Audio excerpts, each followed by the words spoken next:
Hello and welcome back to another episode of the Metin2 Golden Hour series. This is more of an intermediate episode. I think it's been 3 days since I last recorded, so I still have like 4 days left of my costumes and auto attack and experience ring, stuff like that. It's actually going pretty great. We're gonna get level 98 in a second, and then today I'm going to show you two main things. So the first one will be the pet. As you can see, it's leveled up to 80, and I really wanted this to show you the evolutions that you can get for the pet, and we're gonna add, I think, 2 abilities for the pet, and I'll explain more later. And the second thing is the Catch the King event, which is a very good event. I think it's the best event that you can have over the course of the year, and I think it's once a year. So yeah, more on that a bit later. Let's level up to 98, and then we'll see each other in the first map. Good. So we are now level 98. That's very good. I am very happy about that. I think we're leveling up pretty fast. However, the thing that I'm mainly concerned is that Enchanted Forest is actually full of people, so I'll have to change spots from time to time because this part is usually busy. But other than that, yeah, the pet, level 80, I have experience fully completed, and the only thing that I have to do now is to evolve him. And that, actually there's 2 evolutions, one at level 80, and then once the pet is level 81, you can evolve him one more time.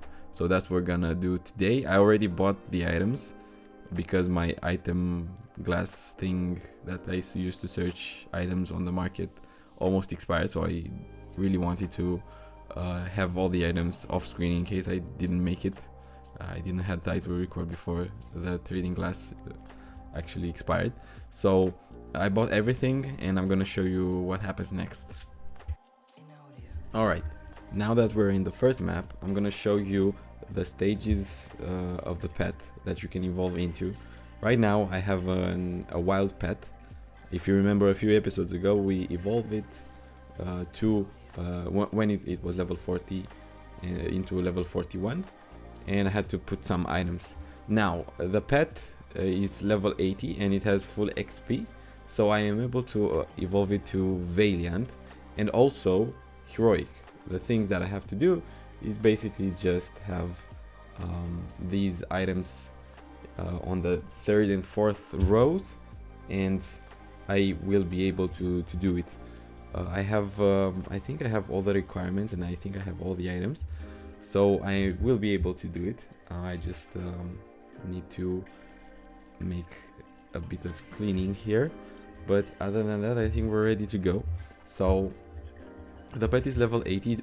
Please just take a look at also the actual appearance of the pet will change. So first things first, let me check the items that I have to put in, and then I will right click on each and every one of them and feed them to my pet, and afterwards I should have the pet turn from wild to Valiant, and that's it. The pet is now level 81, and one thing that the English wiki does not mention is that when you are level 81, of course you can turn into a heroic pet, but for that you need the pet to have age of 30 days or more. As you can see, I have 64 days, so that's not a problem for me. I already took that into account when I was first starting. I think I'm missing something. So I'm missing the blue belts. Alright, I think I have them in my warehouse, but I'll have to check. So yep, there they are. Alright, so now that I have all the items, let's try again. So what do I need? Alright, the books, the pearls, and the that, and that, and orc tooth, and then I'm done. And now my pet looks like this. It's a very nice pet. It is level 81. It is a heroic pet. Yes, it's not a great pet. It has only plus 7.7% HP, but in the end, for a starter pet, this is more than enough. Now I'm gonna go ahead and show you the skills that you can put on the heroic pet, so a level 81 pet. So here they are. These are the passive skills. The active ones I'm not even gonna bother showing you because they are not the meta for the game. So what you want usually on the pet is one of these: Berserker, Drill, Bulwark, and I guess Monster Hunter.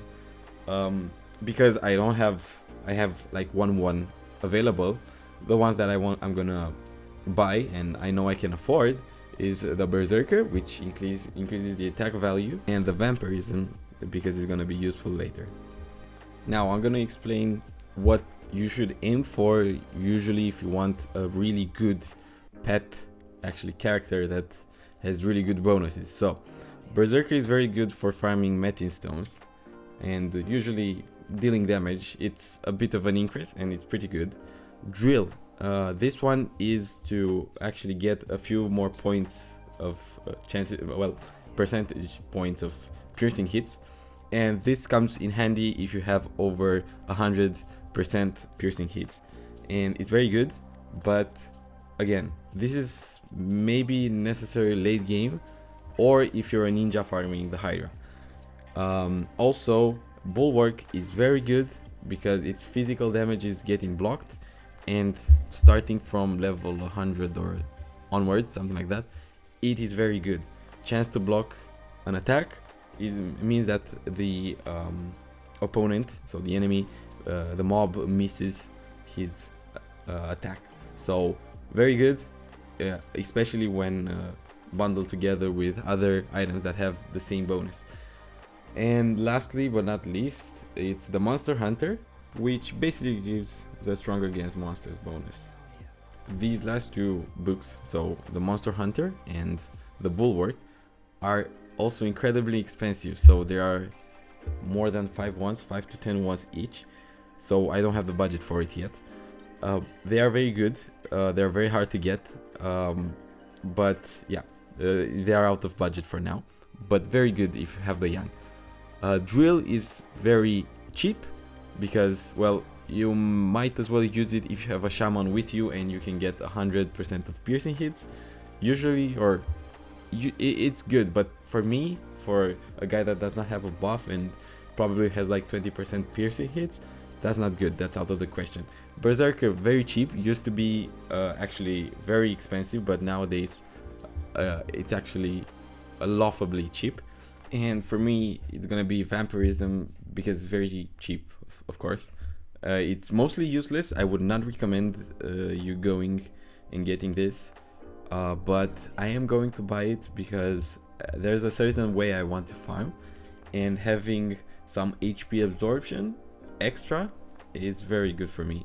And yeah, well, I'm trying to replicate the things that Sura does. So you know, Sura has the Enchanted Blade ability, which gives HP back, and mostly it's the same thing. It's not the same bonus, but it gives some HP back. So I want that when I'm dealing damage, so that I don't use that many potions when I'm farming. But yeah, I do not recommend it. This is just for me right now until I get to level 120. Afterwards, I would remove it. Alright, now that the school lesson is done, let's buy the Berserker book. So 5 million is absolutely dirt cheap. As I said earlier, it used to be very expensive back in the day. Now, not so much. And Vampirism book, 2 million, but it looks like I have some luck and it's only 200,000 yang. So what you want to do is to take the book, drag it onto the pet slot there, and now we have 2 new skills. So this one gives magic melee attack and damage absorption. So you can level them up to 20 points, and that's what I'm gonna do.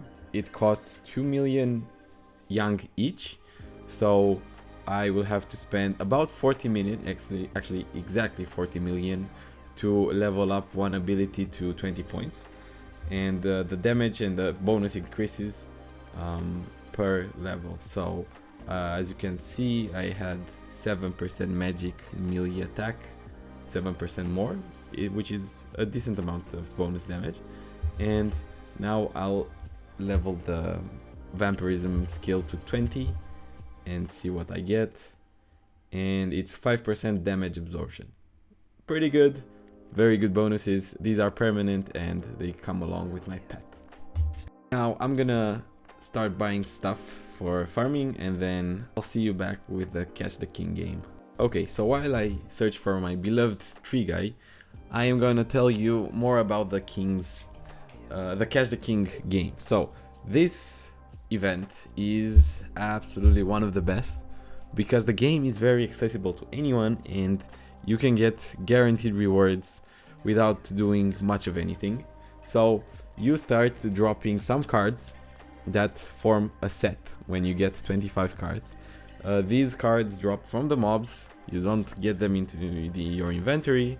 You get them automatically in the event sidebar, and basically the event can be played from level 30 onwards. So the limit, the entry limit is very low, very good to make multiple farmers and get some progress quickly. As for the game itself, you start with 25 cards, as I previously mentioned. So you will start with the lowest most cards. So basically a bunch of ones. You have 5 1 cards, and the point of the game is to collect as many cards from the table, which are currently, as you can see, they are not visible. So the point of the game is to collect as many cards as you can, and then you will get a score for each card collected. So if you catch a 1 card, you get 10 points. For a 2 card, it's 20 points. For a 3 card, it's 30 points, and so on. For a king, so K card, which is a unique card and it's only 1 on the table, it's 100 points. 100 points, sorry. Alright, so you will start with the first one, and you will get it on the top right card under my card slot, and you will have to reveal another card from the board. If the card from the board is less or equal to if it's less than the card that you currently have, then you're gonna capture it and the card that you currently have will not get destroyed. If the card is equal or greater than the card that you are playing with, then you will lose your card, but you will know what lies under that specific slot, so you get information.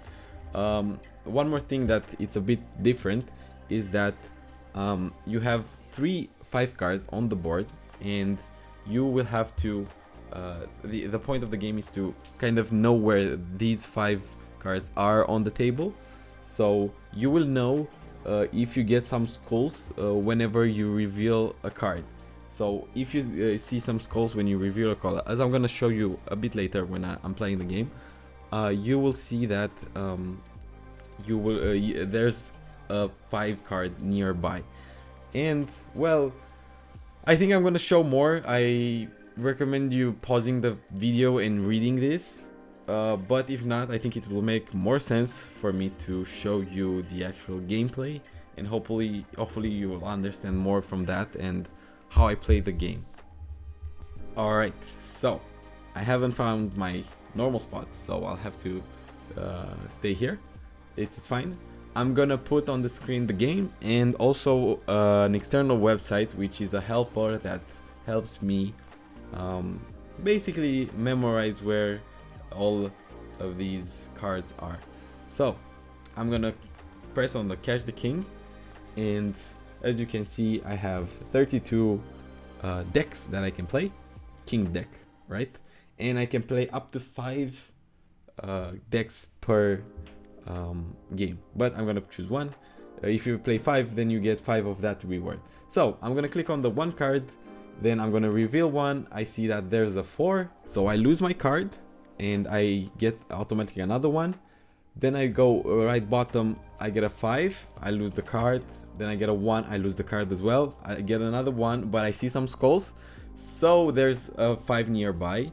I'm gonna put 2 there, and there's another 5 nearby. I'm gonna put 4, and there's another skull nearby. So those are the percentages of where the 5s, the other 2 5s might be.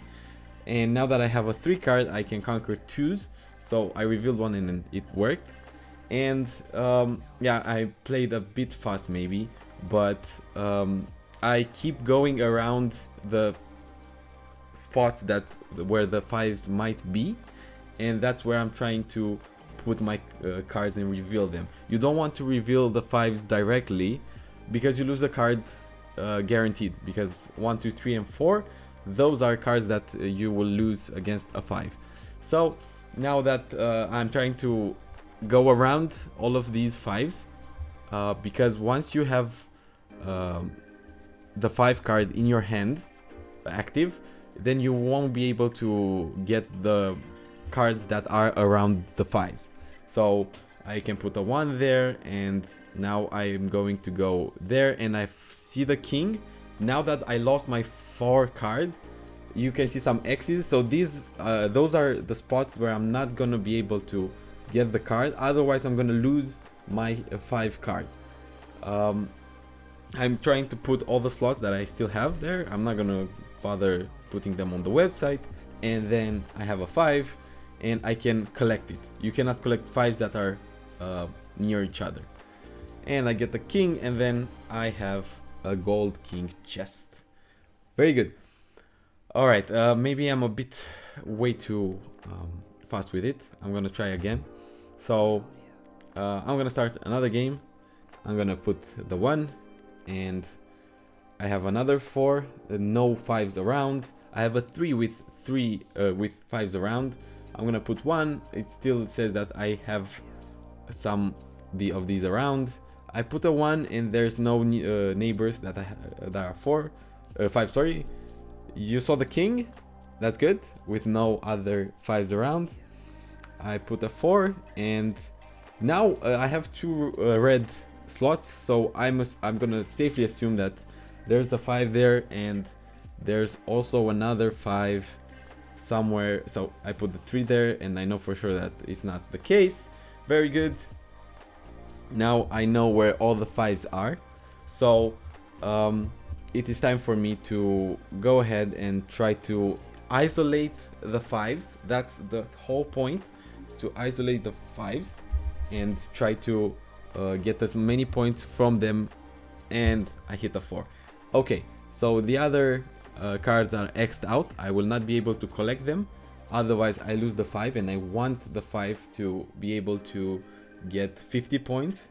So I'm gonna go ahead and take all of the other things, all of the other cards. I know for sure that I'm gonna be able to get them because the 5 cards beats anything else, and I know where the king is. 5 is only beaten by the king. Alright, so I can put the 5, I get 50 more points, and then the king, and that's another 100 points. One more thing, for each line and diagonal and column and row and stuff like that, you get 10 additional points, so keep in mind to also do that. Alright, I hope you understood some of what I did there. If not, I recommend you just try and test and play the game. It's very good. It gives really good rewards. I think one gold chest is around 20-30 million yang, so very good to get some nice rewards. Play the game and you'll understand better as you do. I will leave the website in the description. But I think that's it for the video. I hope you learned something today, and I hope you have a nice day. See you guys next time. Bye bye.